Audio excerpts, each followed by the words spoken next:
everyone. Thanks for joining us. We have assembled a small panel of members of the Openfield team to go a little bit deeper into some of the topics covered in our end of year 2021 look ahead, look back at 2020 article.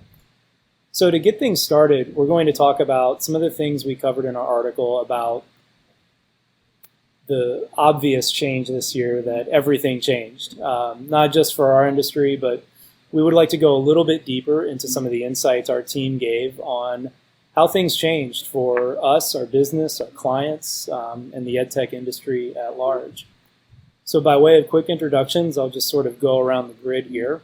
I'm Trevor Minton, VP of Product Experience at Openfield. I'll be hosting our discussions.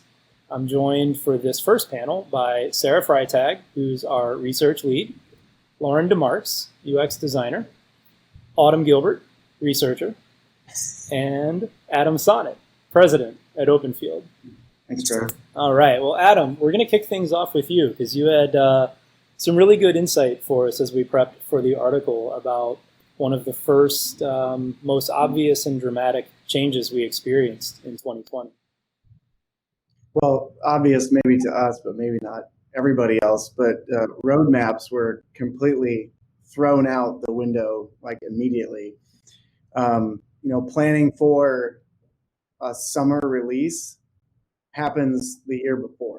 So we're always working 12, 18 months ahead of, where we are in the actual calendar.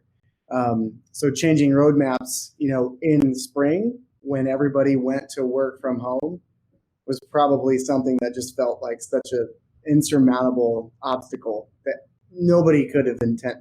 We never saw this coming, where we would go from the model that we're used to, thinking of children or even in higher ed going into a classroom. That's the way we learn. An instructor or a teacher is in front of the classroom. They're teaching the subject. There might be homework. There might be tests, whatever. We had to completely flip that to going to what we call work from home, but learning from home, right? So how are those students, how do we even get that, up and running in literally days? We didn't have days. We had hours to think about this. Mm-hmm. And so now that the dust is settled and we're 9 months into learning from home, hybrid models, a sense of normalcy is sort of coming back into planning. Product teams are now planning for that hybrid environment to continue long past the pandemic. And I think that's one of the positive things that's come out of this is that we are now able to look at our models and decide what we want to keep and what we want to disregard. We sort of joke around the office now that like our kids are never going to experience snow days anymore. Like, think about that, right? Like, what snow days, calamity days, right? Like, you can't get to school, so you can't learn. Not true anymore. Not true. So sorry, kids. Yeah. Snow days may be a thing of the past. That's right. So on that note, then looking ahead, we've experienced the change. Adam's dead on. We're all settling into a bit of a sense of normalcy with this change now. Sarah, what kinds of things did you see thinking ahead to how do we go from this idea of roadmaps being blown to pieces to the innovation that it may be spurring? Sure. As the roadmap was blown to pieces, we found all of these gaps and these ways that we need to start supporting our instructors. Many of them have been teaching the same way for years, decades even, and they haven't had anything disrupt the way they teach. Now everything is disrupted. They might not have students in their courses. They might be teaching asynchronously. They might never be seeing their students because all of their cameras are off as they join remote sessions, or they're pre-recording all of their lectures. Our instructors, we found, were trying every new tool that was presented to them out on the market to get, better results and to make their students, have an easier time in their courses. So we're seeing our clients notice all of these new pain points caused by this new way of teaching, and we're seeing the roadmaps change. So we're seeing new ideas like course templates to help instructors teach in this new way. We're seeing a focus on high-stakes assessments or other ways to support our instructors teaching asynchronously. But as more time changes and as more tools settle into place, we're continuing to find gaps in the market that we can fill. That's excellent. All right. So moving us along through the topics we talked about in the article, a common theme that really struck me as insightful was how everybody at Openfield pointed out this idea of the need to increase flexibility during 2020, while obviously not sacrificing usability. So, Lauren, talk a little bit about how you weighed in on that. You had some firsthand experience with, products that had to improve their flexibility, while being careful, though, not to do that so fast and haphazardly that we sacrificed usability. Yeah, absolutely. So the pandemic kind of accelerated what was already feeling like the direction that EdTech was going, which is moving towards more flexible and individual-driven learning experiences, right? We've known for a long time that students don't learn best on a one-size-fits-all model. And last year, we really saw that firsthand. And features that fit this, Trevor, you mentioned, some products that I've worked on. We looked at asynchronous assessments, and exceptions work.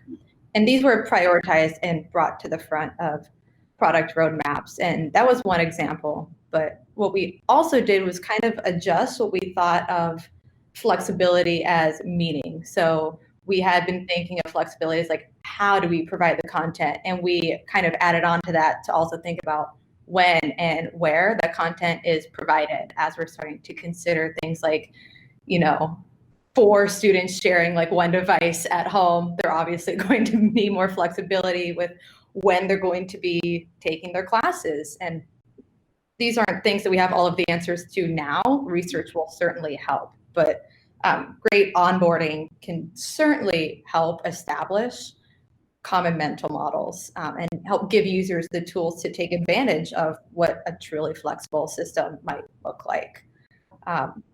This was given a lot more focus as teams quickly moved to accommodate these huge surges last year. And this helped improve usability, but it also helped our teams get ahead of customer support calls. And it gave us the opportunity to showcase personality in the product, which inserted a human element at a time when we certainly needed it. Yeah, absolutely right. Autumn, Lauren touched on something that you had some good thoughts around, that flexibility came into play in terms of how users experienced education in general. Talk a little bit about the thought you offered on that. Yeah, so something that we've touched on a bit so far just today is around features and what different types of things that tools can offer. But something that we saw is that the bells and whistles aren't always needed. So especially in the higher education space, the instructors aren't necessarily teachers. They're more of just experts in their field that happen to be teaching a course, whether they're associate professors or adjunct or anything like that. So they don't necessarily have the level of training or even interest in fully getting into learning science and pedagogy and all of that. They just need to go from 0 to 60 from in-person classes to online. This is also along with the shifting priorities and the shifting protocols from different institutions, because we did see from the spring to summer to fall semester that protocols and plans for classes were changing week to week or even day to day in some situations. So we also need to think about flexibility in terms of like, it needs to be simple so that professors from all age ranges and all like levels of interest in teaching, as well as shifting and flexibility with the different protocols and plans that are going to be in place. That was a big emphasis as we were going into quarantine, and it's going to come back as the vaccine comes out and there's a shift back to in-person, because once again, that can change very rapidly. So the tools need to not only think about flexibility with how people are teaching, but flexibility with how the tool can be used at all. Absolutely. Yeah, that's great. Wrapping up this thought on flexibility, going forward, Adam, in your role, you're kind of out there on the front lines meeting our future clients the most frequently. So looking ahead, taking what we've learned, acting on it, and turning it into our new future processes is front of mind for you. Given everything we just experienced and talked about the last few minutes of flexibility, what do you think this means going forward? It's sort of similar to what I touched on a little bit earlier. So it was forced on us. Flexibility was forced into the market, but I think that's something that will just definitely carry forward. It's a thing that is a positive change to what we're seeing is this, especially in higher ed, the flexibility of being able to sort of, take a class from, home versus always having to be in. I think that's something that will stay after the pandemic. I potentially see more AI, more adaptive learning products coming into the market. Instructors are assessing students on smaller amounts of data instead of these huge, large, big cumulative end of the term exams. So some of that stuff from a trend standpoint, I can't speak to, the LX around that in terms of like what the value is of that for a student and an instructor, but we are seeing more of that in the marketplace. So I think that's what we're going to see carry forward. Flexibility is definitely going to carry forward. It's expected, kind of in the workplace. It's going to be expected in education as well.